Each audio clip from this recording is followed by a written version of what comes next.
Hello aspirant, সহজে শেখা চ্যানেলে তোমাদের সকলকে স্বাগত। আজকে আমরা একটা বঙ্গানুবাদ করব।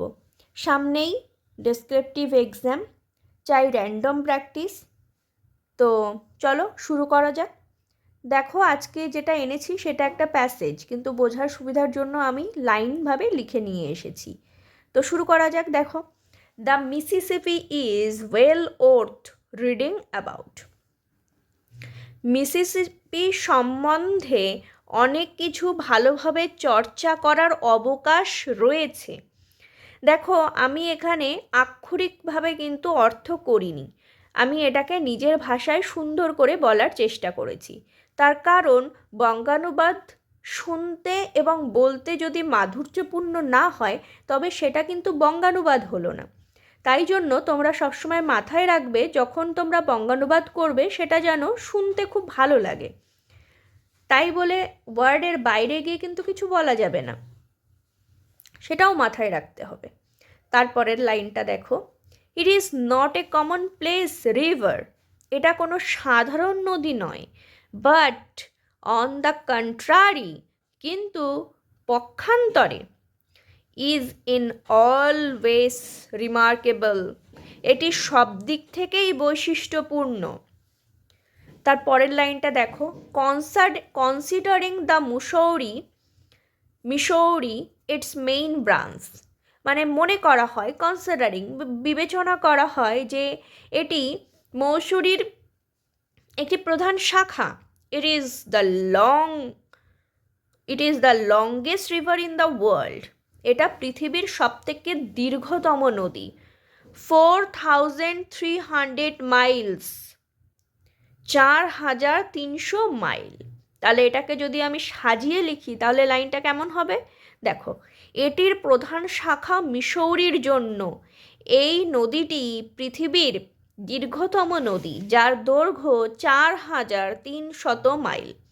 তোমরা একটা জিনিস খেয়াল রাখবে, যে যখন বঙ্গানুবাদে কোনো সংখ্যা ওয়ার্ড টু ওয়ার্ড লেখা থাকবে, তখন তোমরা সেটাকে ওয়ার্ড টু ওয়ার্ডই লেখার চেষ্টা করবে। যদি সংখ্যায়ও থাকে তবেও তোমরা ওয়ার্ড টু ওয়ার্ড লেখার কিন্তু চেষ্টা করবে। তার পরের লাইনটা দেখো, it seems safe to say that it is also the crookedest river in the world. এটিকে পৃথিবীর সর্বাপেক্ষা বাকসম্পন্ন নদী বলাই সবচেয়ে সঙ্গত। বাকসম্পন্ন মানে কি, খুবই এঁকে বেঁকে নদীটা গেছে, তো সেই জন্য বাকসম্পন্ন নদী বলা হয়েছে। তাহলে ইট সিমস সেফ টু সে, মানে এটি বলা সেফ হবে বা সঙ্গত হবে, দ্যাট যে it is also the crookedest river, মানে খুবই বাকসম্পন্ন নদী ইন দ্য ওয়ার্ল্ড, পৃথিবীর মধ্যে। আচ্ছা, পৃথিবীর শব্দটা না এখানে ব্যবহার করে তোমরা কিন্তু বিশ্ব শব্দটাও ব্যবহার করতে পারো। তার পরের লাইনটা দেখো কি লিখেছি, ইট discharge 3 times as much water as the St. Lawrence, 25 times as much as the Rhine, and 338 times as much as the Thames. তাহলে এখানে এই নদী সম্পর্কেই খুবই ডিটেলসভাবে বলা হয়েছে, এবং এই লাইনটাতে কি করা হয়েছে, তুলনা করা হয়েছে। তো এটা দেখো আমি কিভাবে লিখেছি, সেন্ট লরেন্স নদীতে যে পরিমাণ জল প্রবাহিত হয় তার 3 গুণ জল প্রবাহিত হয় এই নদীতে।